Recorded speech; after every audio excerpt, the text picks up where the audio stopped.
Boa tarde então a todos. Antes de mais, o meu nome é Patrícia Gomes e sou diretora do Departamento de Formação e Saídas Profissionais da ANEV e vou então moderar esta sessão.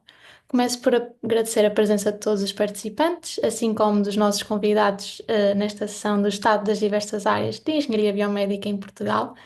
E esta tarde, para nos ajudar a compreender o panorama atual e explorar oportunidades de crescimento aqui da Engenharia Biomédica, temos connosco quatro mestres em Engenharia Biomédica, que passo então aqui a apresentar. A Ana Freire, que concluiu os seus estudos em 2020 na Universidade de Trás-os-Montes e Alto Douro, estando atualmente a desenvolver a sua tese de doutoramento em Engenharia Eletrotécnica e de Computadores. No entanto, destaca-se também no meio empresarial, colaborando com a BAIMI para levar soluções tecnológicas inovadoras a prestadores de cuidados de saúde de todo o país e, adicionalmente, coordena a comissão instaladora do Colégio de Engenharia Biomédica, contribuindo de forma inegável para a valorização desta profissão em Portugal. De seguida, apresenta a doutora Cláudia Quaresma, que é uma profissional multifacetada que alia a investigação, a docência e a inovação técnica na FCT Nova. O seu vasto currículo inclui ainda contributos para dois conselhos científicos e um conselho de avaliação de qualidade de institutos como a FCT Nova, Escola Superior de Saúde de Alcoitão e Politécnico de Beja. É ainda autora de diversos artigos, livros e patentes. Nos últimos 5 anos, coordenou então cerca de 25 projetos em parcerias hospitalares e empresariais e já acarretou 13 prémios científicos, pedagógicos e de inovação. De seguida, apresenta Joana Couto, que concluiu o mestrado na Universidade de Aveiro em 2022, através da realização do seu estágio curricular na HWMed, uma empresa que presta serviços de engenharia clínica e manutenção hospitalar em diversos hospitais e desde então tem dado continuidade à sua atividade profissional com esta mesma empresa. Por fim, apresenta Maria Loureiro, formada pela Universidade do Porto, que ambiciona transformar a área da saúde através do uso da inteligência artificial e na LOCA cria soluções para empresas biotecnológicas que pretendem então acelerar o processo de desenvolvimento de medicamentos e outras terapias. Como atividades extracurriculares, gera ainda projetos no âmbito do podcast Cruzamento e participa no Global Shapers Support Hub, onde se empenha para impactar positivamente a cidade do Porto. Finalizadas as apresentações, agradeço novamente por terem aceito este convite e quero apenas referir que qualquer um dos participantes poderá participar com as suas próprias questões no final da discussão ou então ir escrevendo no chat à medida que vos vai surgindo. E desta forma, queria então pedir que cada uma das oradoras explicasse um pouco mais em detalhe o seu papel atualmente e podemos então começar pela Ana Freire e seguir a ordem que está aqui apresentada. Olá, antes de mais, boa tarde e obrigada pelo convite à NEB. A NEB, como devem saber, também é uma causa muito querida, uma vez que acabei por afundar com alguns dos colegas que em 2015, se não estou em erro, ou 17, já vai há algum tempo, quiseram tornar este projeto realidade. Eu acho que para explicar um bocadinho as minhas funções, que neste momento sou Product Owner na BuyMe, acho que é interessante também contar aqui um bocadinho o meu percurso. Portanto, eu em 2020 acabei o mestrado em Engenharia Biomédica pela UTAD e na altura, por acaso, acabei por encontrar a BuyMe e candidatar-me a uma vaga de estágio, ok, à empresa. E portanto, eu fiz aqui cerca de 9 meses de estágio na empresa, onde eu fiz, maioritariamente, levantamento de requisitos num dos hospitais da Zona Norte e percebi de A a Z como é que um hospital funcionava. Ou seja, nos meus primeiros 9 meses eu não sabia o que a empresa fazia, ok? Portanto, estava completamente às escuras e estive a fazer só o levantamento de requisitos de processos em meio hospitalar. O que, na minha opinião, enriqueceu muito a minha perspectiva e o meu conhecimento de como é que os hospitais funcionam. Claro, nesse momento ainda era só um, e depois ao longo destes 5 anos que já estou na BAIMI fui apercebendo de outras realidades e todos os hospitais são diferentes, mas muito, muito similares. E depois passei a Project Manager, portanto, no final do meu primeiro ano transitei aqui para Project Manager e fiz toda a relação de cliente, a gestão de projeto, portanto, que envolvia a comunicação direta com o cliente e a gestão dos projetos com os mesmos, embora tivéssemos, obviamente, outras pessoas envolvidas nos projetos e a realizar atividades diárias para esses clientes. fazia uma gestão mais macro de todas as atividades necessárias para dar vazão aos projetos. Implementei projetos de norte a sul no país e supervisionei também grande parte destes projetos durante estes últimos 3 anos e no final do ano passado acabei por findar as minhas funções como Project Manager e transitar para Product Owner. Isto porquê? Paralelamente às minhas funções de Project Manager, acabei por estar muito envolvida com a equipa de desenvolvimento, levar as necessidades dos clientes que eu via em terreno ou que a equipa me transmitia e transmiti-las à equipa de produto, portanto acabava por ser aqui a ponte entre a voz do cliente e a voz do produto dentro da empresa e, portanto, acabei por também transitar, uma vez que já estava a fazer um bocadinho desse papel e, portanto, e também, paralelamente a isto, estava a coordenar todas as atividades de testes de qualidade do nosso produto. Pronto, eu não expliquei no início, mas a BuyMe, como introduziram na introdução, é uma empresa focada em soluções informáticas. Nós trabalhamos na área da saúde e, mais especificamente, direcionados para a gestão de meios complementares de diagnóstico terapêutica, que não é mais nada menos que exames e tratamentos ou sessões de fisiatria, por exemplo. E, portanto, as minhas funções estão muito direcionadas à especificação de tudo o que vai para o produto, o que é que entra no nosso produto, que acaba por ser um software, ok? E também garantir que tudo o que é feito está alinhado não só com as expectativas do cliente, mas não quebra compatibilidades. E, portanto, acaba por ser um bocadinho do meu percurso, como é que eu cheguei a Product Owner e o que é que faço enquanto Product Owner. Muito obrigada. Podemos então aqui passar para a professora Cláudia, se faz favor. Muito obrigada, obrigada eu convite, gostava de agradecer, é um gosto enorme estar aqui convosco e podermos aqui partilhar experiências. Eu tenho assim duas vidas profissionais, efetivamente. Eu fui, a minha primeira formação base fui terapeuta, trabalhei 15 anos no Hospital Correio Cabral, no Serviço de Medicina Física e Reabilitação, e depois decidi mudar de vida e fui fazer formação em Engenharia Biomédica e fiz o doutoramento em Engenharia Biomédica e apaixonei-me pela engenharia biomédica. E aí, nessa altura, comecei a desenvolver tecnologias aplicadas, sobretudo aplicadas à engenharia biomédica em parceria com a clínica. A minha área de investigação é essa. Eu sou professora, como foi dito, sou professora na área de Engenharia Biomédica na Faculdade de Ciência e Tecnologia da Universidade Nova de Lisboa e sou investigadora também no Centro de Investigação de IPFIS e atualmente estou a coordenar um centro de impressão 3D que é o 3D Printing Center for Health e que tenho um gosto enorme de estar aqui e que vou partilhar sobretudo essa área. Eu tive conhecimento, ou comecei a minha prática com a impressão 3D, a minha proximidade com a impressão 3D veio da clínica há 10 anos, há cerca de 10 anos tive um desafio da clínica de uma médica que me disse o que eu precisava mesmo. Estava a falar com ela sobre uma determinada tecnologia que nós estávamos a desenvolver em conjunto.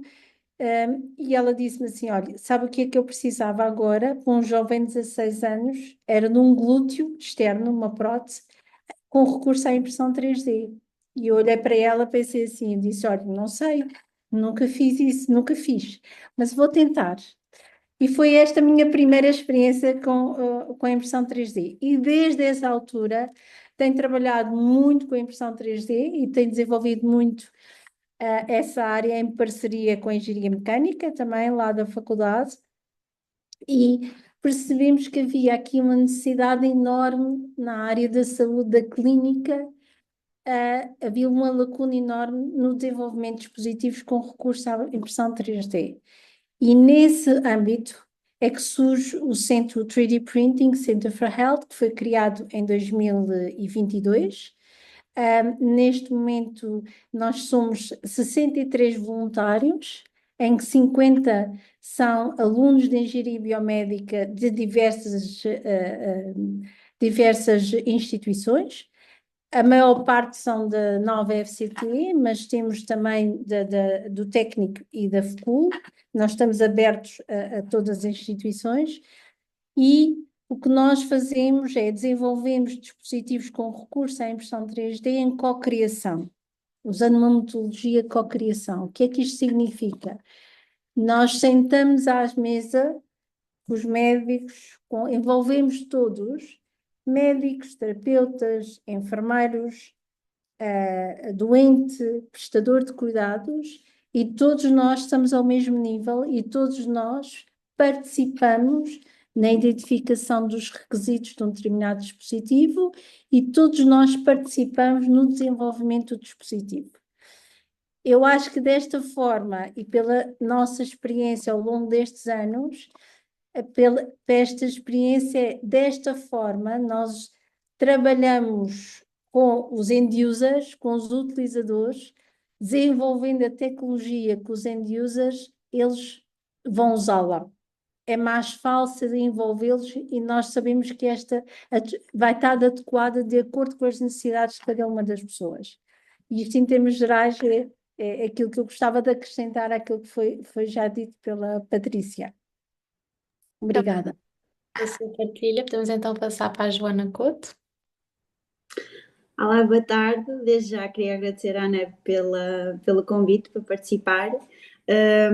E pronto, queria começar então por dar continuidade à apresentação, dizer que sim, acabei o mestrado então em 2022 na Universidade de Aveiro, fiz a minha tese de mestrado e depois decidi fazer o estágio profissional, que na altura foi de 9 meses com a HWMed, e no fim continuei a trabalhar para a empresa.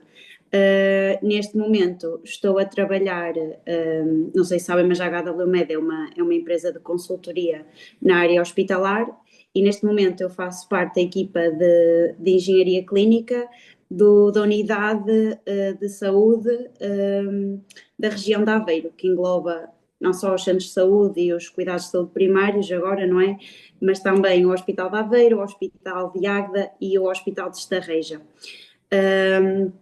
As minhas funções passam por acompanhar, de uma forma muito resumida, todo o ciclo de vida do equipamento, ou seja, desde a sua aquisição, e na aquisição definir as características e o levantamento das necessidades junto com as equipas médicas que vão utilizar os equipamentos. Seguidamente acompanho todo o processo dos contratos públicos, que como é uma entidade pública tem que ser tudo por contratação pública, e após a compra acompanhamos a instalação e a formação às equipas. Claro que sempre que é necessário, e nós também pedimos sempre esta renovação de formação, sempre que é necessário a equipa renova a formação dos profissionais ou entra em contacto com as empresas para o fazerem. Depois, durante toda a vida útil do equipamento, tratamos ainda dos contactos com as empresas para os contratos de manutenção, fazemos a manutenção corretiva da primeira linha, fazemos uma primeira avaliação e o conseguirmos resolvemos na hora. Fazemos ainda as manutenções preventivas, calibrações dos equipamentos para assegurar a sua conformidade, regulamentação de segurança, padrões de qualidade exigidos.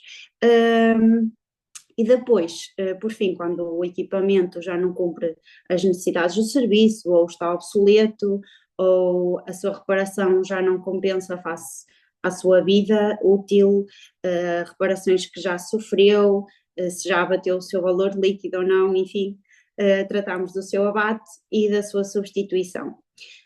Claro que para além de todo o ciclo do equipamento, propomos ainda melhorias contínuas nos processos de gestão dos equipamentos, incluindo avaliações tecnológicas para adquirir novos dispositivos, tendo em consideração os custos, benefícios e segurança dos pacientes. E é assim, de uma forma muito resumida, o trabalho de um engenheiro clínico no hospital.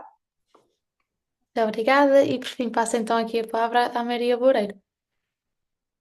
Obrigada e obrigada pelo convite. Assim como as restantes oradoras falaram, é de facto um gosto estar aqui. Já tinha estado envolvida também com a ANEB durante o curso, portanto é sempre bom voltar e estar novamente em contacto com a organização. Falando um bocadinho sobre o meu percurso também, eu também sou de Aveiro, curiosamente, mas eu fui para o Porto para ir estudar, e fui fazer uma mestrado aqui na Universidade do Porto, em Bioengenharia, como a Patrícia já tinha explicado, e na altura estava no meu último ano e eu sabia que queria fazer a tese numa empresa, então na altura candidatei-me à ILOF e fiz o estágio curricular, fiz a tese na ILOF e acabei por ficar lá também a trabalhar. Durante 2 anos, mais ou menos, estive a trabalhar na iLove como Data Scientist e o ano passado, a meio do ano, em julho, entrei então na Louca e candidatei-me, entrei na Louca e neste momento sou Machine Learning Engineer na Louca. É um bocadinho diferente do trabalho que eu estava a fazer na iLove. Na iLove eu trabalhava com sinais e tentava desenvolver modelos novos de inteligência artificial para classificação de pacientes com doenças neurodegenerativas, só para dar algum contexto. Agora o que eu estou a fazer na Louca é usar as ferramentas que se calhar a maioria de vocês usa também, como o ChatGPT, ou seja, Large Language Models. Usamos esses modelos, mas em vez de usarmos os modelos de linguagem natural, ou seja, com palavras, que é o que as pessoas normalmente usam, nós estamos a usar bio-LLMs, que são modelos treinados em linguagens biológicas.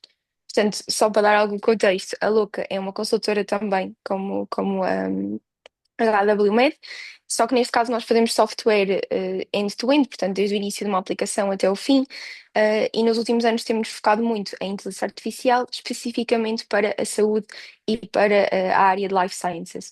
No meu caso, eu estou numa equipa um bocadinho mais pequenina dentro da Louca, então que usamos estes modelos que são os bio-LLMs, que ajudam a diminuir o tempo de desenvolvimento de novos medicamentos. Portanto, para desenvolver um novo medicamento, só para dar algum contexto, é preciso descobrir, por exemplo, uma proteína que se pense que esteja associada a uma determinada doença e que o objetivo é, por exemplo, inibir essa proteína, e para isso precisamos de arranjar uma molécula que consiga ligar-se a essa proteína. Então, encontrar a proteína é muito difícil, encontrar uma molécula que se liga a essa proteína é ainda mais difícil e é preciso muitos anos de experimentação no laboratório, muitos recursos e muito dinheiro. E o objetivo agora é então usar a inteligência artificial para diminuir um bocadinho este funil, ou seja, parte do processo usar primeiro a inteligência artificial e depois sim usarmos então a experimentação no laboratório para facilitar muito o processo de desenvolvimento destes novos medicamentos. Portanto, o meu dia a dia é usar ferramentas e tirar proveito de ferramentas como o ChatGPT viradas para a biologia, para usar e ajudar diferentes empresas a desenvolver estes medicamentos, sejam biotecnológicas, sejam empresas farmacêuticas, trabalhamos com diferentes áreas do ramo. E, no fundo, a nossa equipa é toda formada por bioengenheiros ou por engenheiros biomédicos. Portanto, é engraçado porque não sou só eu que estou nessa equipa, todas as pessoas que estão na equipa têm informação muito semelhante a qualquer um de vocês. Portanto, acho que mostra muito o papel que nós podemos ter multidisciplinar nestas áreas. Portanto, assim, de resumo, é mais ou menos isto que eu faço e que faço na Louca. Muito obrigada aqui pela vossa partilha e terminando então estas apresentações. Gostaria de questionar se atualmente sentem que as empresas portuguesas procuram aqui consolidar um bocadinho a sua posição nos mercados que já conquistaram e que fazem parte, ou se pelo contrário estão perante um panorama de expansão para mercados distintos. E para cada um destes cenários, que estratégias é que acham que as empresas têm vindo a adotar? E podemos voltar a começar aqui com a Ana Freire. Então, eu acho que a resposta a esta pergunta, em primeira análise, é depende. E depende muito da empresa, depende muito do setor, depende muito daquilo que são os objetivos, da empresa. Ok? Portanto, eu se calhar vou focar-me um bocadinho, no caso que eu conheço melhor, que é a BYME, onde eu estou inserida. E, portanto, nós, enquanto empresa, estamos também não só a apostar na nossa consolidação em Portugal, nós estamos norte a sul do país, na maior parte das ULS. Claro que temos uma presença muito maior no Norte, porque nós somos uma empresa do Norte, mas também estamos em unidades, quer na região Centro, quer na região Sul, ok? E, portanto, obviamente que apostamos na consolidação, no mercado português, mas estamos também a apostar em mercados internacionais. Portanto, nós tivemos o nosso primeiro projeto internacional, e curiosamente foi na Arábia Saudita. O nosso grande primeiro projeto internacional foi na Arábia Saudita e foi em 2023. Okay? Portanto, nós também estamos a apostar no mercado internacional. Já tínhamos tido uma primeira experiência com o Oman, mas foi um hospital muito pequenino e a nossa estratégia passa sempre por ter parceiros, ok? Portanto, parceiros locais que nos podem ajudar a mover estes projetos lá fora. Claro, sempre com a nossa equipa de apoio, mas a nossa consolidação internacional passa muito por isso, ou seja, apostamos na consolidação nacional, queremos também alcançar mercados internacionais e a nossa estratégia é ter os parceiros certos ao nosso lado.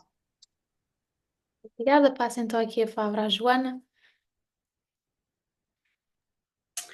Eu vou falar, eu concordo com a Ana, claro, depende da empresa, mas sim, a nossa empresa, vou falar como a HW Med, também está a apostar mais neste momento na consolidação no mercado português, até porque é a única empresa que faz realmente engenharia clínica, ao contrário de todas as outras empresas que praticam a eletromedicina, que fazem só o clássico fazer manutenções corretivas e preventivas e pouco mais da gestão do equipamento médico faz. Nós, como somos a única empresa que faz isso, estamos a apostar na consolidação ainda dentro do mercado português. Adotamos estratégias para isto de qualidade em todo o processo, certificação da empresa, utilização de ferramentas de gestão de ativos para melhorar a manutenção dos equipamentos e prolongar a vida destas tecnologias. Temos o nosso próprio software também para isso, para ajudar nesta gestão dos equipamentos. E temos ainda vindo a adotar estratégias de parcerias com outras empresas para fortalecer ainda mais as boas práticas na área da engenharia clínica. Obrigada. Passo então agora a palavra à Maria. Então, no meu caso, acho que concordo de qualquer das formas, mas acho que é um bocadinho diferente, porque, primeiro, a empresa onde eu estou a trabalhar não é portuguesa, é uma empresa americana e trabalhamos com clientes apenas americanos. Efetivamente, estamos a expandir um bocadinho a área de negócio, mas ainda assim não é para Portugal, são para países, por exemplo, o Reino Unido e se calhar grandes potências dentro da Europa que estejam a trabalhar muito em biotech e que tenham biotech e indústria farmacêutica que já com um tamanho considerável para depois fazer sentido precisarem também da nossa ajuda. Acho que de qualquer das formas, o que posso acrescentar, é que na área de tecnologia em específico, se calhar é um bocadinho diferente. E quando eu digo tecnologia, refiro-me se calhar especificamente mesmo à inteligência artificial e a deep tech. Eu já estive na iLove, estou agora na Louca, portanto também tenho a experiência da iLove e o que acontece muitas vezes com este tipo de empresas mais pequenas, de startups, em deep tech, ou seja, mercados também mais arriscados, o que acontece é que Portugal não é tanto um mercado para a venda, mas é um mercado de teste. E o que normalmente se planeia e que se costuma fazer, e a Sword é um bom exemplo disso, que é uma empresa de enorme sucesso, é que Portugal funciona como um bocadinho um teste em que eles experimentam com diferentes clínicas o produto aqui em Portugal e depois vão lá para fora de facto vender o produto porque as vendas são muito maiores e existe um mercado muito grande. No caso da Sword fez o teste cá em Portugal e depois foi para a América de facto fazer as vendas e o mercado principal é esse.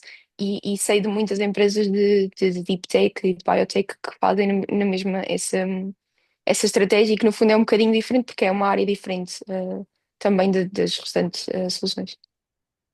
Obrigada. E por fim, peço aqui à doutora Cláudia para dar um input sobre isto.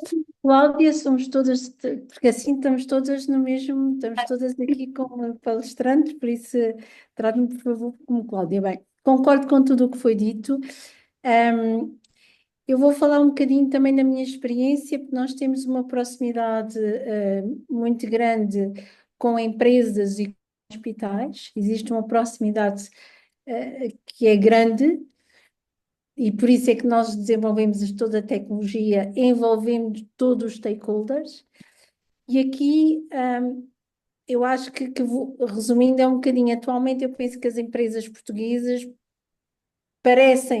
podem se dividir em dois cenários. Algumas estão focadas mais em consolidar a sua posição no mercado, que já conquistaram, enquanto outros apostam mais na expansão e para novos mercados. E esta escolha vai depender frequentemente da maturidade do setor, ou seja, mais do tipo de solução. E isto já foi falado, ou seja, depende muito daquela solução que foi desenvolvida. Quais as estratégias? Para consolidar no mercado de trabalho, eu vejo, por exemplo, as empresas a investirem mais na inovação incremental, melhorando os seus produtos, os serviços para fidelizar os seus clientes. E quais são as estratégias aqui usadas? É estabelecer uma maior parceria com parceiros locais, uma maior personalização das soluções, e isso é algo que tem sido frequente. E nós aqui, no âmbito do 3D Printing Center for Health, temos usado essa estratégia, que é mais consolidar o nosso mercado, sendo que nós, deixe-me-vos dizer que nós somos uma associação sem fins lucrativos, nós não comercializamos as nossas soluções, oferecemos às instituições e às pessoas. Depois, por outro lado, há as outras empresas que apostam, sem dúvida, na expansão, e a aposta, e essas estão mais ligadas ao e-health, tem sido uma constante, porque depois facilita a entrada em novos mercados, é mais fácil entrar em novos mercados, com menores barreiras logísticas e muitas vezes culturais. Pronto. E esta é, assim, a minha experiência e o meu contributo, né, para esta pergunta. Obrigada. E tendo em conta então o que já tiveram a referir, pronto, no caso das empresas tentarem assim procurar um público estrangeiro, julgam que tal se deve talvez à falta de valorização das soluções empresariais por parte aqui do nosso mercado nacional, ou apesar de já existir reconhecimento, um investimento nas mesmas seria demasiado exigente. Podemos começar pela Cláudia outra vez, faz favor. Está bem, vamos.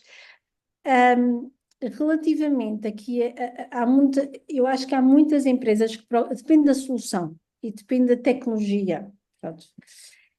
E muitas das empresas que procuram expandir-se para mercados estrangeiros é devido à limitação no mercado interno, que é muito limitado, não é? E, no entanto, isso nem sempre se reflete na falta, eu acho que nem sempre se reflete na falta da valorização nacional, mas sim é mais uma questão de escala. É quando nós pretendemos escalar uma determinada solução, um determinado produto. E o mercado português, nesse sentido, é mais pequeno e nem sempre justifica o investimento necessário para um crescimento significativo. Portanto, por outro lado, as áreas da tecnologia e da inovação, o mercado interno frequentemente oferece o maior reconhecimento. Nós todos, cada vez mais, a engenharia biomédica é reconhecida, há um grande reconhecimento, há algum de retorno, mas o retorno é maior se olharmos para fora de Portugal. No mercado interno é mais difícil, valorizam sem dúvida as soluções, mas o custo de implementação e adoção em larga escala pode ser aqui um fator inibidor. Porque, efetivamente, pela minha experiência, e falo no mercado da saúde, sobretudo nos hospitais, valorizam muitas tecnologias que são desenvolvidas, mas depois não têm financiamento para poder comprar as tecnologias. E por isso é mais fácil fora de Portugal, escalar para fora de Portugal. Pois é uma realidade de facto. Passo também aqui então a palavra à Joana para dar o seu input. Sim, era exatamente o que a doutora Cláudia disse que eu ia dizer. Sim, é um bocado as duas coisas. É o reconhecimento insuficiente do mercado nacional, embora haja uma valorização das soluções desenvolvidas em Portugal, o mercado ainda é limitado, é pequeno, é conservador. E é um bocado também o que a doutora Cláudia disse, que como a equipa médica, os enfermeiros reconhecem o valor das novas soluções, das novas tecnologias, mas às vezes isto requer um investimento para a implementação delas que não existe, não é? Não têm onde ir buscar esse dinheiro. Caso seja para dispositivos médicos, softwares de gestão hospitalar ou plataformas digitais, é muito difícil convencer um conselho de administração a investir num produto destes, num custo. Claro que as coisas normalmente têm um custo inicial muito alto, mas depois justifica durante a implementação e o uso, justifica esse valor. E há um retorno, mas eles não têm esse dinheiro inicial para o investimento. Muito obrigada. Passo então a palavra à Ana Freire. Eu acho que a minha opinião e dos acenos que eu tenho vindo a fazer ao longo da conversa vai muito em conta, que era o que a Cláudia, que era o que as Joanas estavam aqui a transmitir. No caso em concreto da empresa em que eu me insiro e daquilo que eu tenho acompanhado, eu acho que não é uma questão de valorização, porque eu sinto que nós, enquanto empresa, somos valorizados no mercado nacional. E a nossa solução penso que seja valorizada no mercado nacional. Eu acho que é uma questão de Portugal torna-se pequeno para quando uma empresa quer expandir. E, portanto, nós temos que ir para outros terrenos, temos que ir à procura de outros locais onde nós possamos expandir e possamos crescer.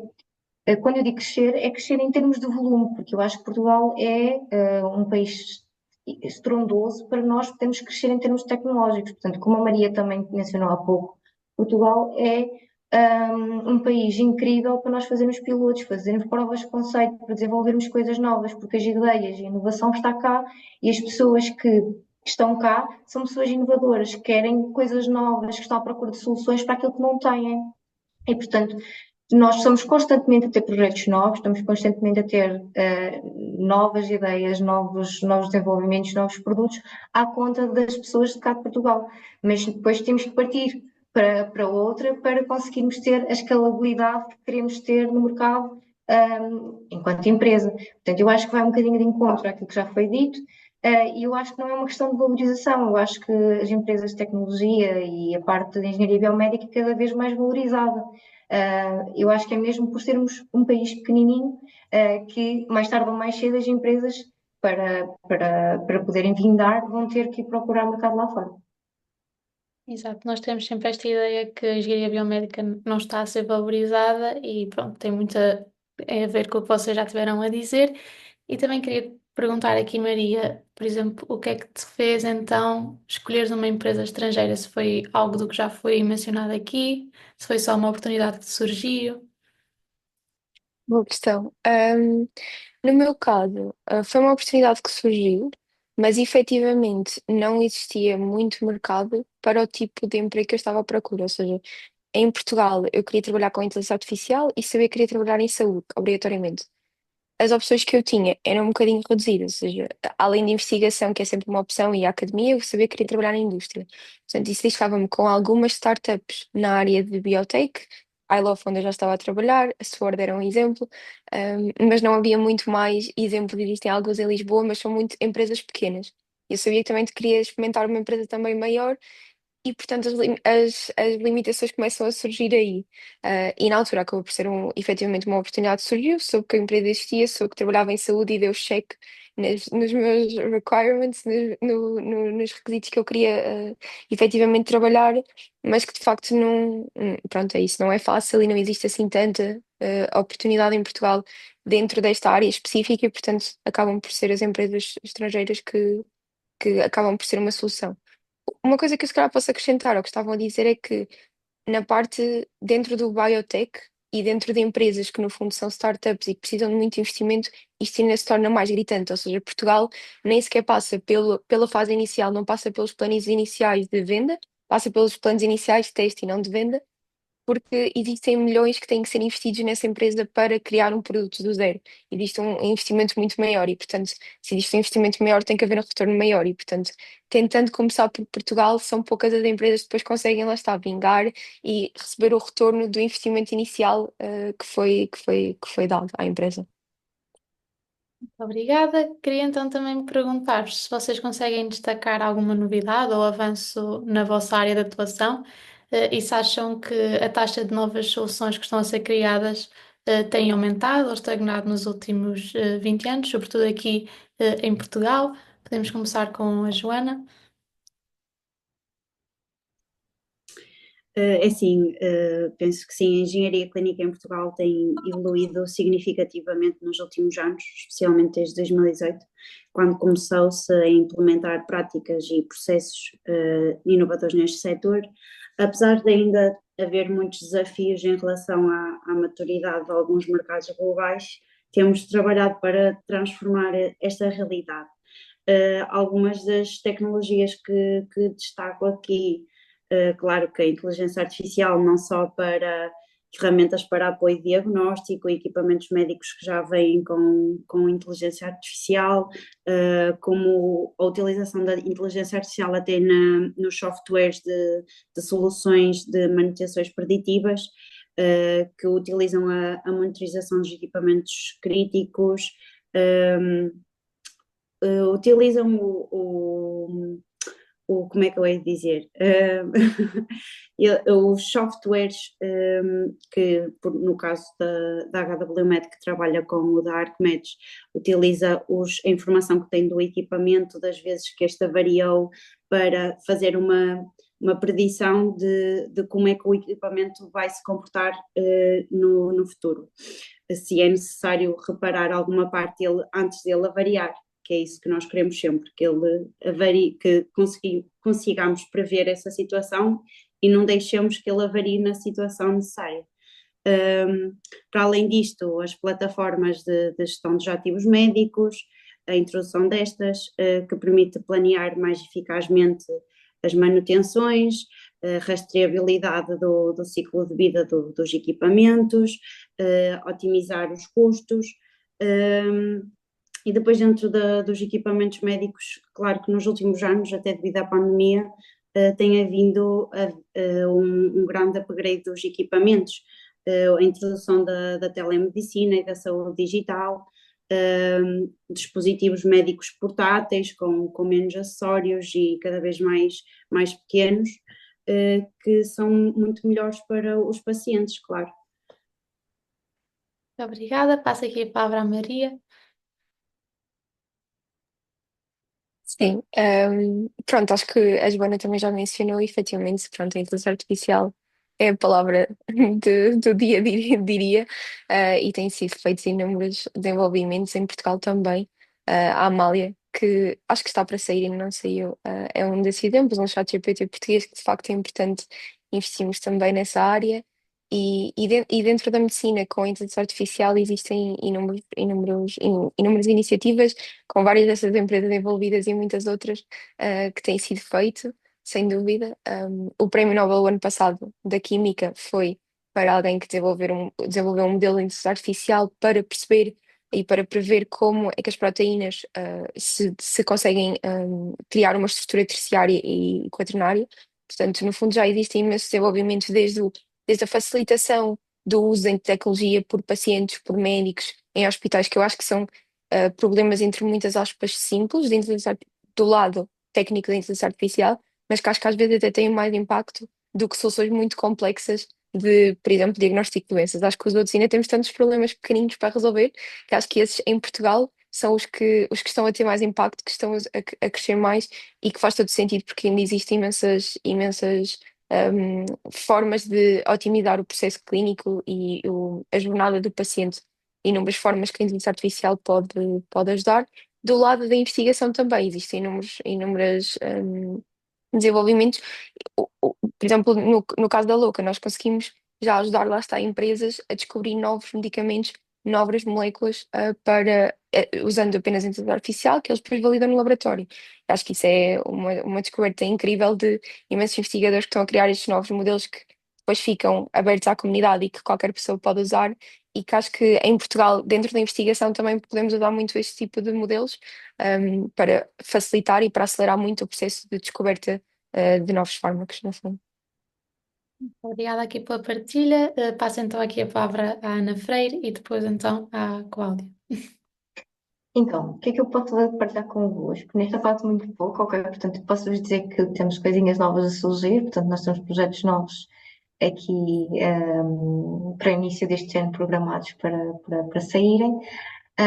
Posso partilhar também que é de conhecimento público aliás, a SIC até fez uma reportagem em abril do ano passado sobre um dos projetos que nós estamos envolvidos, que também tem a ver com a área da inteligência artificial, em que nós estamos envolvidos num projeto de detecção de cancro de pulmão e tipos de cancro de pulmão, e também temos muitas parcerias com empresas que fazem diagnóstico médico e incorporamos as soluções delas, ou seja, com um diagnóstico conseguimos incorporar isso dentro da nossa solução e dar um feedback ativo ao profissional de saúde e ele saber se o exame está dentro de parâmetros normais ou não e fazer a sua decisão fundamentada parcialmente naquilo que o algoritmo está a dizer.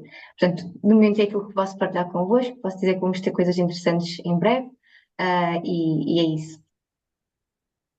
Obrigada.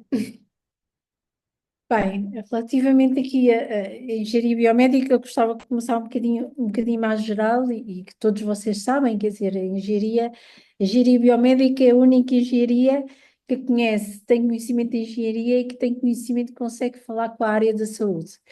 E por isso é a única engenharia que tem estes dois conhecimentos, saúde e depois, obviamente, o desenvolvimento da tecnologia. E a tecnologia tem um papel essencial, não só, já foi falado aqui, a avaliação, a monitorização, ou seja, que é diferente, que é a avaliação ao longo do tempo, tem um papel, e por isso mesmo apoia no diagnóstico, tem um papel da prevenção, da identificação precoce de patologias ou disfunções, tem um papel essencial na intervenção e na funcionalidade, na promoção da funcionalidade.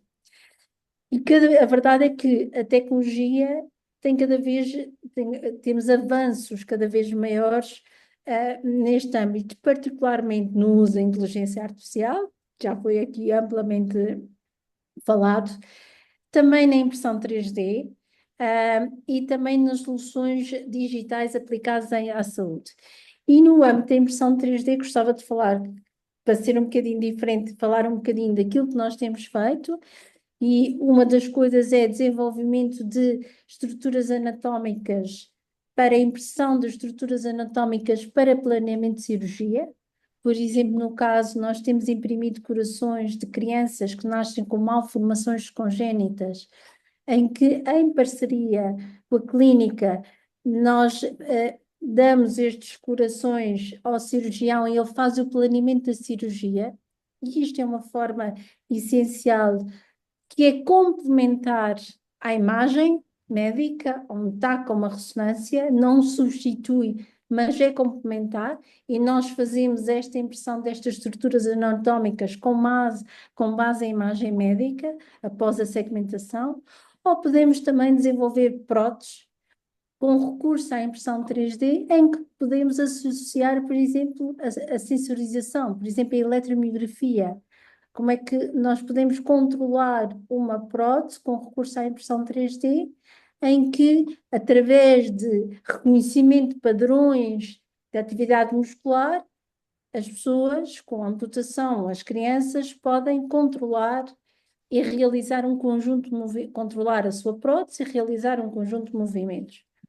Ou por onde também podemos, com recurso à impressão 3D, e fazemos desenvolver dispositivos que vão ajudar as pessoas a realizar as atividades da vida diária, como coisas muito simples, como conseguir comer sozinha, pessoas que têm uma amputação e que não conseguem usar o faca e o garfo, ou desde, por exemplo, ortóteses, em que colocamos sensores de pressão que identificam se a ortótese está muito justa ou se provoca pontos de pressão, e esses pontos de pressão podem provocar feridas, que são as chamadas caras. E como é que essa monitorização é feita? Podemos ter associado, e temos, por exemplo, associado uma aplicação que vai recolhendo em tempo real esses dados e vai dando informação ao clínico, para ele recebe essa informação e identifica se efetivamente aquela ortótese, se a pessoa usa aquela ortótese, se usa da forma que foi dito como devia usar, e se existe algum ponto, gera um alerta se existe algum ponto de pressão. E por isso é que eu acho que é cada vez mais relevante nós integrarmos, associarmos diferentes tecnologias. Por exemplo, e eu falei-vos disso, a impressão 3D, por exemplo, a ortótese, temos a impressão 3D, temos a sensorização, sensores de pressão, e temos uma aplicação de software. Temos 3 tecnologias diferentes em que associamos, e o que é que eles servem? Servem para monitorização, para avaliação, ajuda na avaliação e dá o output para a clínica. Pronto. E este, eu acho que é dos papéis mais importantes que a engenharia biomédica pode ter. E relativamente à taxa de novas soluções, à pergunta já inicial, criadas, eu acho que tem havido um progresso enorme nesta área da engenharia biomédica. Eu acho que cada vez mais a engenharia, não acho, tenho a certeza, a engenharia biomédica é reconhecida pela clínica. Cada vez mais nós somos procurados pela clínica para desenvolver com eles soluções. E isto é um reconhecimento que a engenharia biomédica é extremamente importante. A inovação, acho que em Portugal tem sido uma constante e acho que está na base, na gênese do engenheiro biomédico, é a inovação. Mas aqui temos, já falámos anteriormente, um acesso limitado ao financiamento, às infraestruturas, e outra coisa que eu acho que é importante a todos é ter os parceiros estratégicos importantes, porque os parceiros vão-nos ajudar a levar o dispositivo para o mercado. E isso eu acho que é muito importante quando nós pensamos em criar uma empresa, é garantirmos que temos aqui os parceiros estratégicos essenciais para poder levá-lo para o mercado. Obrigada. Obrigada, eu. Pronto. Queria também vos perguntar que desafios é que enfrentam no vosso cotidiano e se consideram que pode ser fruto de um atraso português, e que talvez comecemos aqui pela Maria Loureiro, como já tiveste a oportunidade de trabalhar numa empresa portuguesa e também numa estrangeira.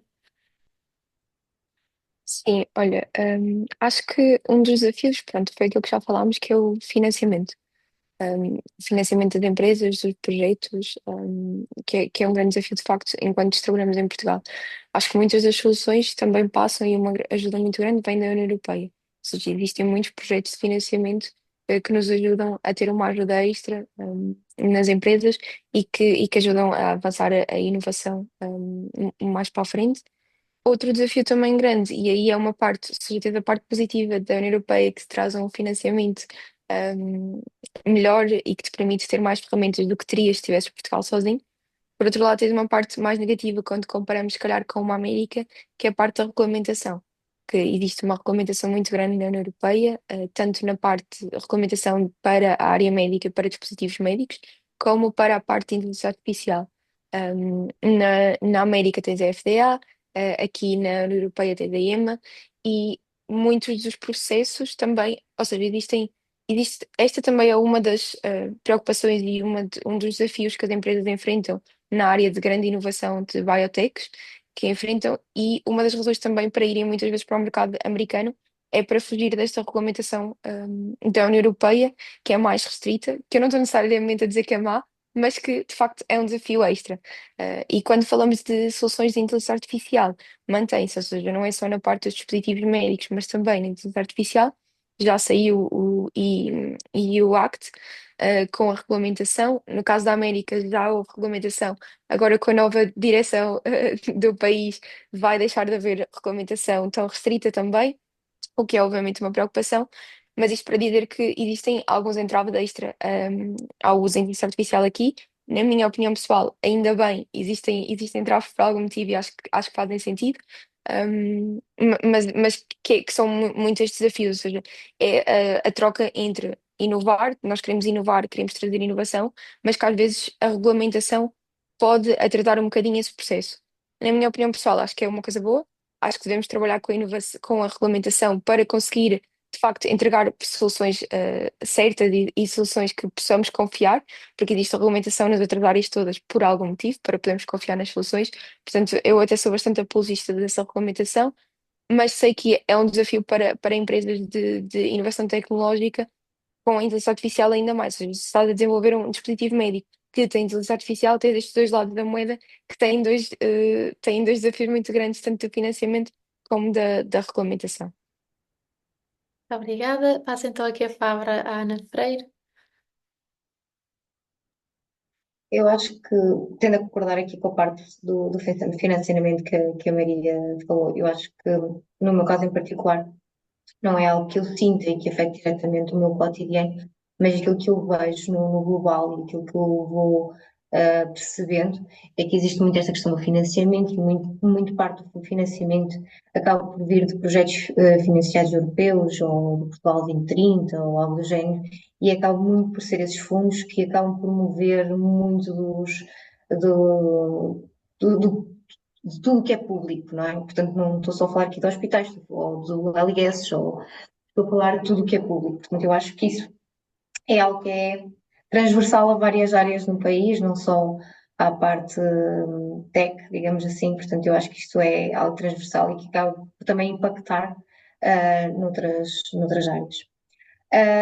Outra coisa que eu sinto, e eu acho que isto é muito português, e acho que também não é muito falado, é que o povo português, embora nós sejamos muito perspicazes, queremos sempre coisas novas, queremos estar na vanguarda, acabamos também por ser um bocadinho adversos à mudança, o que são coisas completamente opostas, mas o que eu sinto é que enquanto existe um grupo de pessoas que querem ser líderes do mercado e querem estar na vanguarda e querem implementar soluções novas e querem ser os melhores na sua área, existe depois também um conjunto de pessoas que estão acopladas a esse grupo que são adversos à mudança, que tornam todo o processo de mudança, de gestão de mudança muito mais difícil. E portanto eu acho que isto até acaba por ser aquilo que impactava mais a minha atividade quando eu era project manager.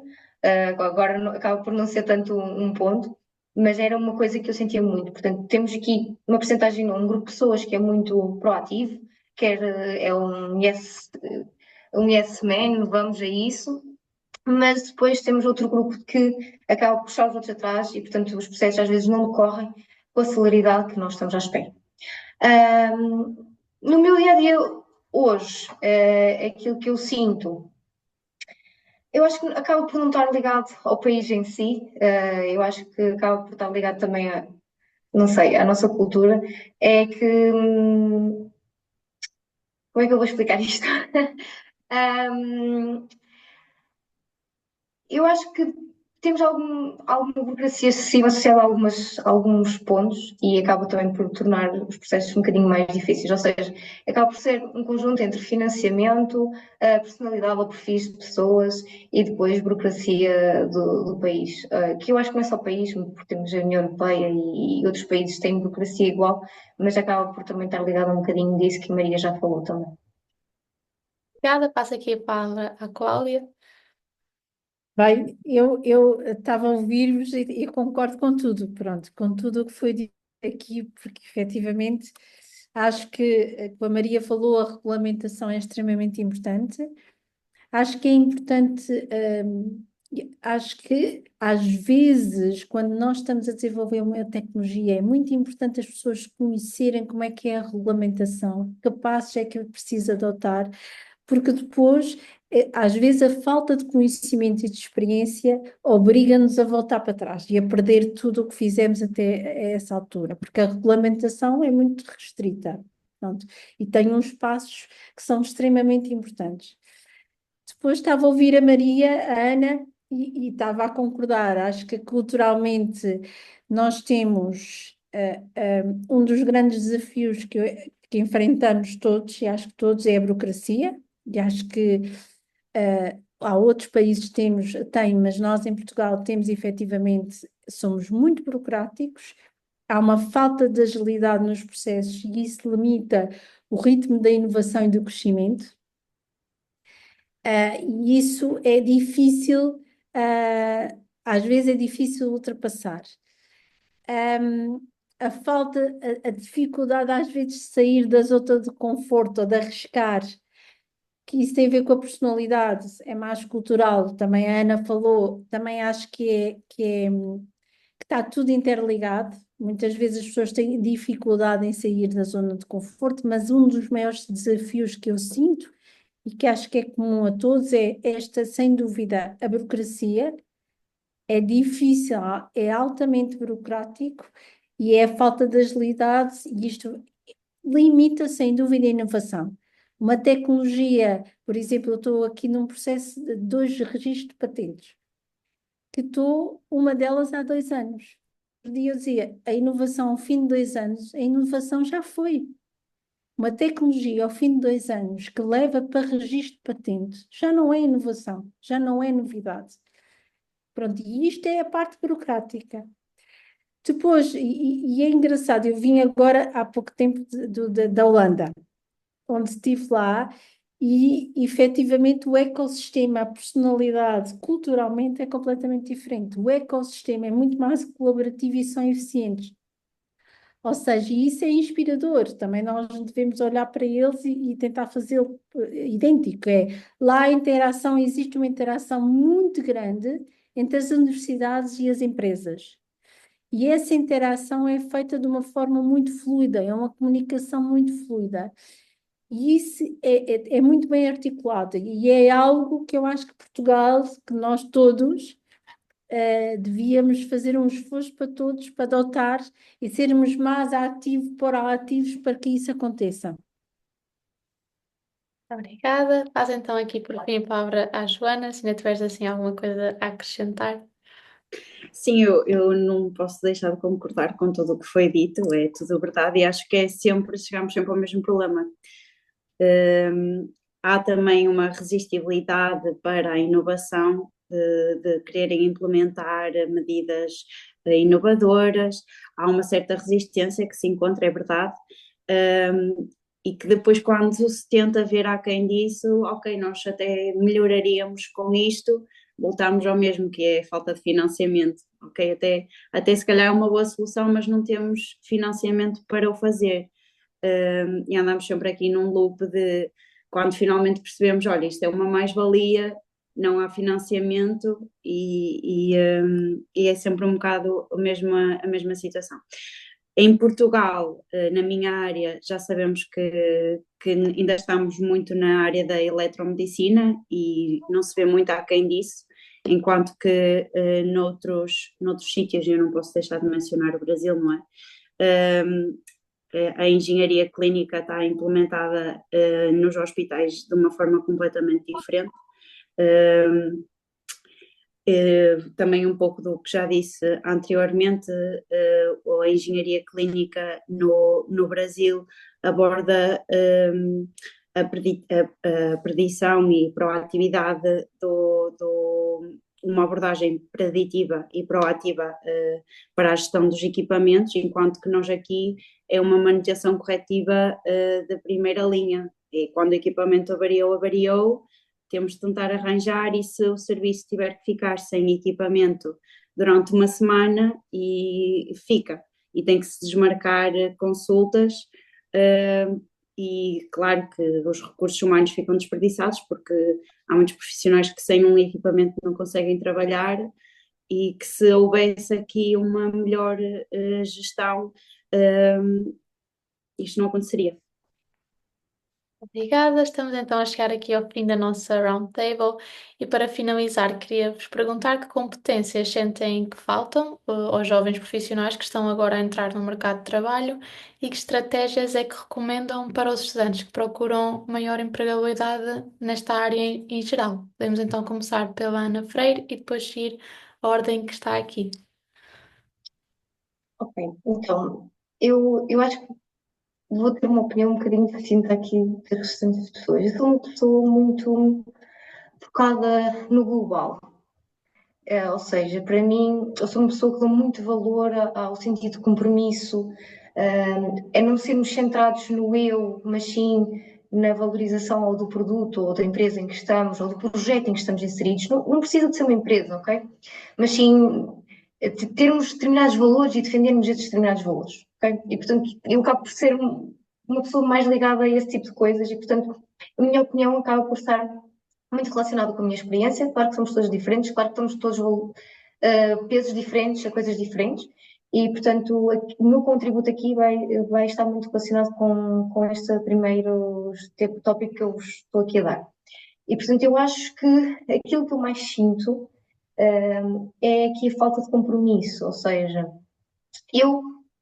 o que eu tenho vindo a ver no pessoal que procura ou que quer que entrar eu quero um trabalho na minha área porque eu quero ter esta experiência. E é eu quero, eu acho que isto ou eu acho que aquilo. E portanto eu acho que falta aqui muito a questão de Não, eu quero porque eu acho que a empresa tem os valores que eu defendo. Eu acho que, e portanto, eu acho que este tipo de abordagem está a faltar muito nos nossos jovens. Eu acho que o facto de nós termos tecnologia a monte acaba por tornar as pessoas muito centradas nelas próprias, muito centradas naquilo que elas querem e acabam por perder esta noção do que é que são os valores, daquilo que nós temos que defender, daquilo que nós queremos para a nossa vida, e é isto que eu mais sinto falta nos jovens e nas camadas mais jovens. E não sou propriamente velha, ou não sou uma pessoa que esteja há muito tempo no mercado de trabalho, mas sinto muito esta diferença. Ou seja, se vocês virem, eu estou no meio empresarial há 5 anos, ok? E eu consigo sentir diferença de mim, que acabei o mestrado há 5 anos, para uma pessoa que acaba o mestrado agora. Ou uma pessoa que acabou o mestrado 2 anos depois de mim. Portanto, há muita diferença porque, em termos geracionais, eu se calhar fui uma pessoa que até aos meus 8, 9 anos não tive internet em casa. E isso faz muita diferença, na minha opinião, na formação do ser, digamos assim. Mas isso é uma opinião pessoal e aquilo que eu valorizo pode não ser o que as outras pessoas valorizam, ok? Portanto, ter isso sempre em consideração quando tiverem a ouvir isto. E aquilo que eu recomendo é adquirirem experiências, ou seja, adquirirem o máximo de experiências possível ao longo da vossa formação académica para perceberem realmente o que é cada uma destas áreas. Porque eu acho que durante o meu percurso eu só fui percebendo porque me fui envolvendo com pessoas ou porque fui falando com a empresa A, com a empresa B e fui percebendo o que era a engenharia biomédica na prática, porque eu acho que uma das grandes dificuldades que os estudantes têm é perceber o que é engenharia biomédica na prática, porque eu tenho uma cadeira de anatomia e depois tenho uma cadeira de mecânica aplicada e depois tenho uma cadeira de informática médica e está tudo um bocadinho disperso e como é que isto se liga tudo? Não tem que se ligar tudo e é isto que vocês têm que se perceber. Ou seja, nem todas as áreas que nós estudamos vão estar naquilo que eu vou fazer no futuro. Ou muito dificilmente vão estar, ok? Um, eu acho que nunca encontrei uma profissão dentro da engenharia biomédica que conseguisse cumulativamente ter todas as noções que eu tive nas cadeiras, ok? E portanto, eu acho que o que falta é adquirir experiências, é perceberem realmente qual é o ramo que vocês gostam, o que é que vocês gostam de fazer. Eu tenho a sorte incrível de estar numa empresa que valoriza pessoas e não propriamente capacidade. Ou seja, eu primeiro vou perceber qual é o perfil da pessoa e se ela tiver as competências técnicas necessárias, não quer dizer que estejam ao nível máximo que eu pretendo, eu depois posso lhe dar formação. Se ela tiver o perfil certo, eu vou conseguir treiná-la para ela fazer parte da minha equipa. E pronto, obviamente tenho esta sorte tremenda de estar numa empresa que tem este tipo de pensamento e filosofia. Mais uma vez, está de acordo também com aquilo que falei da questão dos valores e de estarmos alinhados com os valores dos projetos em que nos inserimos. E portanto, eu acho que a minha opinião vai muito de encontro a isto. Bem, agora é preciso que sou eu e acho que a Ana leu os meus pensamentos, Ana, porque eu penso exatamente a mesma coisa,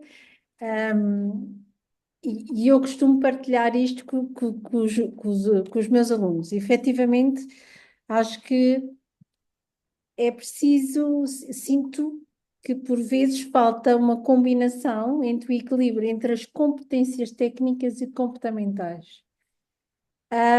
Eu acho que, efetivamente, Ana, posso lhe dar alguma justificação. Acho que houve uma alteração do comportamento porque também deveu-se à pandemia, e acho que isso teve um impacto enorme em todos nós, e teve um impacto, sobretudo, quem estava no ensino superior, que passou a estar sozinho a olhar para um computador, a ter aulas online. E isso tem um impacto na relação com os outros. Eu acho que, sem dúvida, e eu costumo dizer que aos alunos, todos vão adquirir, se acabam o curso, todos eles têm competências técnicas, mas sem dúvida que as competências, o trabalhar em equipa, a flexibilidade, a capacidade de adaptação, a adaptação rápida, ou seja, conseguir sair da zona de conforto, a comunicação com o outro, a empatia com o outro. E isso é extremamente importante, porque um engenheiro biomédico vai trabalhar para as pessoas, com as pessoas. E o trabalho em equipe e ter empatia, pronto. E aqui vou falar um bocadinho do exemplo no 3D Printing, Center for Health. Uma das coisas que nós falamos muito é, nós desenvolvemos dispositivos para pessoas que têm handicaps motores. Nós não podemos esquecer, e isto é uma coisa, se alguém que está a assistir, que faz parte do 3D Printing, é voluntário, sabe que eu digo isto frequentemente, ainda a semana passada eu falei na reunião geral.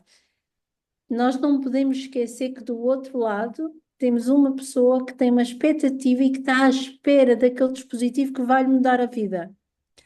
Que vai lhe mudar, por exemplo, a pessoa vai começar a conseguir comer sozinha. E isso muda drasticamente. E por isso aquilo que a Ana estava a dizer, acho que é extremamente importante. Hoje em dia, cada vez mais as empresas olham para a pessoa que está, e por isso é que fazem entrevistas, é a competência técnica terão, ou alguma vão adquirir, e terão essa capacidade, porque todos vocês tiraram o curso e todos entraram, a maior parte de vós com muito boas notas, por isso têm uma boa capacidade de trabalho, têm uma boa capacidade de organização, mas a nota não é tudo, eu costumo dizer isto, a nota não é tudo. É preciso também trabalho em equipa, comunicação, falar para o outro, o adaptar-se ao outro. E acho que isto, aquilo que estávamos a dizer, acho que isto perdeu-se um bocadinho, perdeu-se muito, não um bocadinho, com a pandemia, porque as pessoas deixaram de trabalhar em conjunto e acho que voltamos outra vez a ganhar um bocadinho, nesta altura. Acho que o teletrabalho a 100% prejudica isso. Isto é a minha opinião pessoal, porque é assim, o teletrabalho a 100% continua as pessoas a olharem para um computador e estarem a um computador. E estarem a olhar para uma máquina é completamente diferente do que nós estarmos pessoalmente, diretamente com as pessoas, a interagir com as pessoas e a comunicar com a pessoa.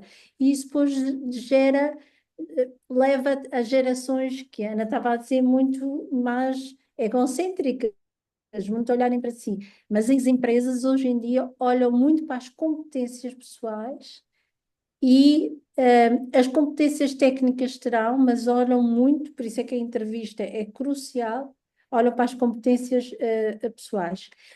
E é importante ao longo do curso fazer outras coisas. Eu digo sempre aos alunos, costumo partilhar isto. É importante não só de fazerem o curso, obviamente, mas também ir fazendo outras coisas e fazendo outras atividades em paralelo. Pronto. A nota é importante, a nota é muito importante se a pessoa quer fazer doutoramento, é extremamente importante. A nota não é crucial se nós queremos ir trabalhar para uma empresa, para um hospital, não é isso que vão olhar. A entrevista vão olhar para as outras competências pessoais e isso vai ser mais importante. Obrigada. Obrigada. É sempre. Deixa-me só pôr aqui uma nota, só para justificar também porque eu achar isto tão importante e Cláudia, acho que ainda reforçou Mas eu mais. acho que tem toda a razão, Ana. Que é o seguinte, as empresas são feitas de pessoas, porque tudo o resto pode ser copiado, produtos, serviços. No outro dia estava a ouvir esta frase e acho que isto é completamente verdade. Tudo mais tarde ou mais cedo pode ser copiado. E, portanto, qualquer empresa, qualquer instituição é feita de pessoas. E, portanto, se nós não contratarmos pelas pessoas e se não valorizarmos os valores das pessoas, estamos a ir pelo caminho errado. E, portanto, só para dar aqui a nota e tornar aqui o tema um bocadinho mais redondo. Acho que tem toda a razão e fiquei muito contente em falar disso. Pronto, porque eu falo muito nisso. Muito obrigada. Passo então aqui a palavra à Joana. Eu não posso deixar de concordar com a Ana e com a Cláudia, claro. Não se trata das habilidades práticas que nós temos, porque nós acabamos por ser um curso tão versátil e temos vários conhecimentos em várias áreas que não somos nenhum especialistas numa área em específico. E é assim, qualquer empresa que vos contrata ao fim da universidade sabe isso, sabe que vos vai ter de dar de formação. Ninguém espera que vocês caiam de paraquedas numa empresa e saibam fazer as coisas, não é? Também acho que nisso as universidades portuguesas pecam um bocadinho, especialmente as públicas, que não trazem as empresas muito para o meio académico. Eu acho que a engenharia biomédica, os cursos, pelo menos da minha experiência pessoal, são muito teóricos, e nada se reflete depois na indústria que existe. Em nada, eu tinha, em nenhuma cadeira tinha ouvido sequer falar da área da engenharia clínica. Nunca tinha aprendido, assim, nos meus primeiros 9 meses de estágio, aprendi imensas coisas que não fazia ideia, e só depois de uma pessoa estar também no meio hospitalar e ver como é que as coisas funcionam é que começa a ter essas noções. A única recomendação que eu vos posso fazer, é um bocado o que a Ana disse, é tentarem ter experiências, é tentarem fazer os estágios de verão, que a ANEP também promove, de experimentarem e verem se realmente fazem sentido para vocês, porque vocês podem adorar uma área e detestar outra, e vocês, para saber se realmente gostam ou não, precisam de experimentar. Por isso aproveitem os estágios de verão, eu sei que é só um mês, às vezes uma semana ou duas, mas só para vocês verem também o que é efetivamente aquela empresa e o que é que eles fazem naquela área, para experimentarem e verem se faz sentido para vocês como pessoas, se vai de encontro com os vossos valores, ou se não, e está tudo bem, vocês se trabalharem na HWMed e acharem que não é aquilo que vocês querem para vocês, está tudo bem na mesma. O que nós queremos é que também vocês tenham essa experiência e percebam o que é que nós fazemos e se é isso que vocês querem fazer no futuro ou não. Obrigada. Passo então aqui a palavra para a Maria. Bem, Ana, parece que não foste assim tão controversa e parece que concordamos todas. Eu não sei se vocês repararam, mas tanto pelo menos eu, a Joana e a Ana falámos de empresas para as quais transitámos depois de um estágio. Portanto, a nível de otimizar a nossa empregabilidade, vocês conseguem ver, por acaso tivemos a sorte também de ir para empresas que gostámos e também decidimos ficar, mas foi de facto um meio para conseguir ter emprego logo a seguir ao curso, que nem sempre é fácil e eu tenho muitos colegas que acabaram o curso e fizeram, por exemplo, muita investigação e depois decidiram, ok, já não quero fazer investigação, o que foi bom, mas ao mesmo tempo, se tivessem dado um passo um bocadinho antes, tivessem entrado na investigação mais cedo, perceber que não era aquilo, depois entrado numa empresa, já poderiam ter ficado na empresa e já poderiam ter, no fundo, otimizado um bocadinho esse processo. Em relação ao compromisso, eu concordo plenamente. Tanto numa empresa que me candidatei como na outra, foi sem dúvida avaliado esse compromisso. E a Cláudia falou nas empresas remotas, e é interessante porque eu estou a trabalhar numa empresa remotamente, não há escritórios aqui no Porto, os contratos são 100% remotos, mas podemos ir a escritórios do país e juntar-nos na equipa. E de facto é um desafio ainda maior contratar para empresas que trabalham remotamente, tem muitas vantagens, mas depois tem esta dificuldade que, de facto, é mais difícil para mim agora. No dia a dia, eu contacto menos com pessoas presencialmente e, portanto, quando vou contactar presencialmente, é um esforço maior do que se calhar se fosse esse o meu dia a dia. Eu, na empresa anterior, estava a trabalhar presencialmente e, portanto, eu sinto efetivamente essa diferença. E empresas que trabalham remotamente pode parecer pouco óbvio, mas ainda se preocupam mais com estas skills sociais, porque são pessoas que têm que conseguir comunicar através de um ecrã, que é uma comunicação muito mais difícil de chegar ao outro e chegar, por exemplo, no meu caso, ao cliente, que nós temos que falar com o cliente diretamente e nós temos que saber comunicar e passar a nossa mensagem ao cliente através de um ecrã, que nem sempre é fácil. Portanto, são sem dúvida competências que são muito avaliadas. Além disso, puxando um bocadinho a questão da inteligência artificial, e todos nós sabemos que muitos do nosso dia a dia, incluindo eu que desenvolvo inteligência artificial, vai ser automatizado com a inteligência artificial. Portanto, as partes que de facto ficam, obviamente que é o nosso conhecimento, mas que parte dele também pode já estar embebido dentro da inteligência artificial, muitas das partes que ficam e que vão continuar a ser super relevantes e ainda mais relevantes são então estas soft skills que a inteligência artificial nunca terá. E portanto nós temos que conseguir usar estas ferramentas para nos ajudar no nosso trabalho portanto o que nos fica, o que nos resta a nós a otimizar e trabalhar é a parte social e eu sou otimista, portanto acho que vamos conseguir fazer muito mais coisas em qualquer área graças a estas ferramentas, mas que vamos precisar, sem dúvida, da parte social. Acho que, acrescentando isto, no fundo foi para concordar com o que já tinha dito antes.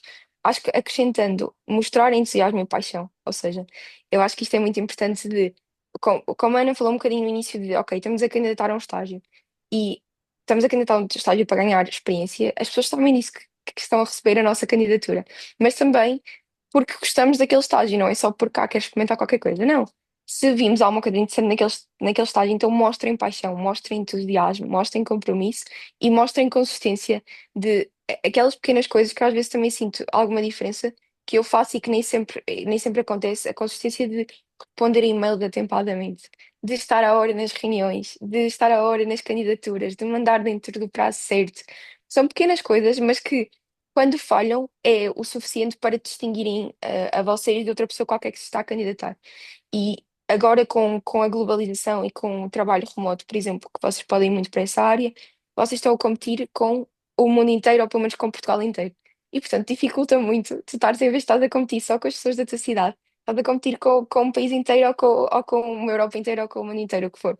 Portanto, torna-se muito mais difícil e, portanto, qualquer coisa que tu possas otimizar, seja ter mais experiências, seja mesmo as coisas extra-curso. Foi o que a Cláudia disse, que é sim, é difícil conciliar o curso com muito mais coisas, mas se vocês querem ir para a indústria e não quiserem ficar na academia, de facto compensa vocês terem piores notas, isto pode ser estranho, mas compensa vocês terem piores notas, desde que aprendam de facto, não estamos a dizer para vocês não aprenderem, mas podem ter notas um bocadinho piores, porque ninguém vai querer saber, na verdade, e terem muito mais experiências. Eu sinto que tive muitas experiências, tive muitos estágios e mesmo assim olho para trás e devia ter tido mais, porque cria conexões com as pessoas, desenvolve soft skills, desenvolve experiências e quando eu me vou candidatar, eu não vou saber o que é que vou fazer naquela empresa, porque eu de certeza que não aprendi exatamente aquilo que preciso, como a Joana estava a dizer. Mas vou ter muito mais experiências, já tive muito mais desafios durante a minha faculdade do que se calhar outra pessoa que não teve tantas experiências, seja estágios curriculares, seja associações, associativismo, seja o que for, organizações de todo o tipo. E para terminar, eu agora que saí da faculdade, percebo que de facto a faculdade é uma ótima é uma oportunidade e é um sítio onde de facto temos milhares de oportunidades, seja bolsas, seja estágios internacionais, seja organizações. A quantidade de coisas que vocês têm na faculdade que quando saem deixam de ter, eu agora quando quero procurar coisas diferentes e projetos diferentes, não é tão fácil, porque muitos destes eventos, associações, é para estudantes. Portanto, enquanto estão na faculdade, aproveitem essas iniciativas todas. Muito obrigada. É sempre bom ouvir isto, porque há sempre aquele estigma que, pronto, temos de ter boas notas, senão as empresas não nos querem. E pronto, é bom perceber que isso não é uma realidade e cada vez mais tivemos mais experiências, é isso que é mais valorizado. E pronto, é muito importante ter esse vosso input. Desta forma, queria perguntar se algum dos nossos participantes tem alguma questão para os nossos oradores. Eu não tenho uma questão, Patrícia, mas pronto, não poderia deixar de terminar esta sessão sem agradecer às quatro, não só em nome da ANEB, mas também a nível pessoal. Adorei esta sessão, adorei os inputs que deram aqui, a vossa opinião, não só pronto, sobre o estado das diversas áreas de engenharia biomédica em Portugal, que foi efetivamente o que nós estivemos a falar aqui, mas agora esta parte final acho que foi mesmo muito enriquecedora. E pronto, principalmente para estudantes que estão a terminar os ciclos de estudos ou assim, que é o meu caso, pronto, adorei e mais uma vez o meu obrigada, em nome da ANET. Ai, Liliana, podes falar? Alô, penso que me conseguem ouvir. Boa. Então, antes de mais, queria agradecer as vossas partilhas. Também gostei muito, tal como a Gabi, foi uma roundtable muito inspiradora, e deu para perceber assim bem o panorama e o estado atual destas diversas áreas. Vou fazer assim uma pergunta aberta, portanto, quem quiser começar por responder, estejam à vontade. Nós aqui, numa das perguntas, estávamos a falar sobre o reconhecimento da área em engenharia, da área da engenharia biomédica em Portugal, e acho que uma das maiores provas que nós temos deste reconhecimento é realmente a criação mais recente do Colégio de Engenharia Biomédica na Ordem dos Engenheiros. E realmente eu queria perguntar, porque é que acham que a criação deste colégio foi algo tão tardio, e recente, digamos assim, e de que forma é que acham que isto vai ter um impacto, nas áreas que estávamos agora a falar? Pronto. Quem quiser começar por responder, esteja à vontade, também podem ter algum tempo para pensar, estejam totalmente à vontade para isso. Não sei se alguém quer começar antes de mim, mas tendo em conta que estive aqui envolvida no processo, posso dar aqui, se calhar, algum contributo. Mas vi que a Cláudia tinha o micro ligado, portanto, se quiser começar, esteja à Ana, vontade. pode avançar e eu depois É? falo. Eu também tenho aqui uma opinião, mas já falo. Pronto, eu posso dizer porque é que foi tão demorado. Isto, mais uma vez, está ligado à burocracia, ok? Portanto, a Ordem não pode criar colégios quando lhe apetece, basicamente, ok? Portanto, isto tem toda uma logística associada. Aliás, a criação da ANEV, não sei se vocês sabem, mas a criação da ANEV esteve muito ligada com esta necessidade, ou seja, foi um grupo de jovens bem intencionados que achou que a engenharia biomédica em Portugal não estava a ser balizada, ou seja, nós não tínhamos nada que nos regesse, que dissesse o que é que o engenheiro biomédico faz, e nós, para ser valorizados, tínhamos que ter isso, não é? Tínhamos que saber dizer ao mundo o que é um engenheiro biomédico. Se nós não tivéssemos isso por escrito, não conseguiríamos transmitir isso ao mundo, basicamente. E nós, na altura, achámos que se não tivéssemos uma instituição por trás para fazer pressão, na altura nós achámos que não existia, não iríamos conseguir ter força para mover esta água ao moinho, digamos assim. Então, a ANEV surgiu muito desta ideia, deste objetivo de conseguir alcançar isto. E então, na altura, eu, a Bel, o Rui, o Dani, juntámos, criámos a associação, ou a federação, porque na verdade é uma federação, e juntámos mais um grupo de pessoal bem intencionado e tentámos começar a levar o barco a bom porto. Pronto. E começámos logo por ter interações com a Ordem, mas não era a Ana, nem o Rui, nem o Abel, nem o Tiago, ok? Era a ANEB, ok? Portanto, era uma instituição que estava por trás disso e faz toda a diferença. Faz toda a diferença terem uma instituição com valores do que ser uma pessoa bem intencionada a tentar fazer alguma coisa. Então, nós fomos ter com a Ordem, tentámos mobilizar tudo isto e foi um processo demorado. Portanto, a Comissão Instaladora, se eu não estou em erro, veio aqui em 2023, ao final de 2023. Começámos a preparar as coisas nessa altura, porque há toda uma logística de mudar regulamentos, de serem aprovados, portanto, todos estes processos demoram, porque são burocráticos. Portanto, estamos em Portugal, tudo demora. Portanto, acabou por estar um bocadinho ligado com isso, e o colégio depois acabou por ser criado o ano passado. Portanto, nós tomámos de posse enquanto comissão instaladora em fevereiro do ano passado, está a fazer agora um ano, se eu não estou em erro. E, portanto, as eleições estão a decorrer neste momento. Sou candidata a presidente do Colégio Nacional e, portanto, todos os membros efetivos da Ordem podem votar. Penso que não é já oposição a nível nacional, eu votei hoje e não vi lá nada, portanto, e decorrem até dia 6 de fevereiro, se não estou em erro. Portanto, também deixar essa nota, já que colocaram questão, deixo também aqui esta nota, está bem? Eu posso, quer dizer, a Ana que explicou muito melhor do que eu, conhece muito melhor o processo do que eu. E eu só queria, eu sabia, em termos da ordem, não é um processo, e a Ana já explicou, é um processo burocrático. Eu acho que também temos que pensar que a engenharia biomédica não é tão antiga quanto isso, não tem tantos anos, e é um percurso que se vai fazendo. Neste momento, eu acho que há um reconhecimento generalizado da engenharia biomédica nas diferentes áreas. E só queria acrescentar à ordem outro reconhecimento que foi feito recentemente e que foi um reconhecimento importante, foi a Sociedade de Ciências Médicas de Lisboa, que é a sociedade mais antiga na área da medicina, antes da ordem dos médicos. É assim, é uma sociedade extremamente conservadora, criou um núcleo que é um núcleo de medicina e engenharia biomédica. E isto é um reconhecimento profundo da importância da engenharia biomédica. Porquê? Porque, na altura, a sociedade, e isto foi o ano passado, no primeiro trimestre do ano 2024, porque a própria sociedade achou que a engenharia biomédica fazia um sentido criar um núcleo, porque a engenharia biomédica era extremamente importante para a medicina e que deviam trabalhar em conjunto.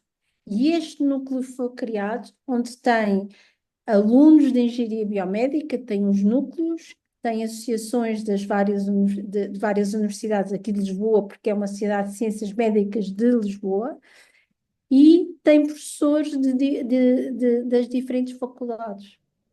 Mesmo por isso, e isso é um reconhecimento extremamente importante de que a engenharia biomédica é tão importante. E este reconhecimento é um reconhecimento da área clínica.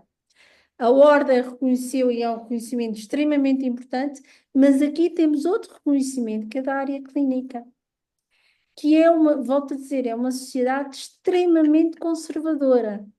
Não é uma sociedade que abre as portas facilmente a outras profissões, porque não abre.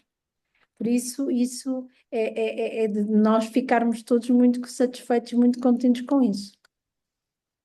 Aliás, eu posso ainda acrescentar que eu não falei sobre isso porque para mim nem estava em questão, mas do lado da Ordem sempre houve receptividade, ok? Portanto, a Ordem dos Engenheiros sempre teve receptiva e sempre teve um carinho especial por este mote de ter um colégio de engenharia biomédica. Portanto, nunca foi uma questão ao nível institucional não ter, e faria sempre todo o sentido para eles ter.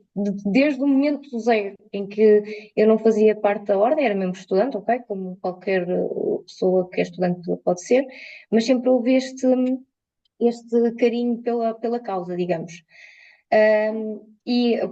Aproveitando aquilo que a Cláudia disse agora no final, para vocês terem noção, eu, durante a minha licenciatura, tive contacto com um hospital, portanto, nada a ver com o trabalho que eu faço, num contexto completamente diferente. Foi o primeiro contacto que eu tive com o hospital.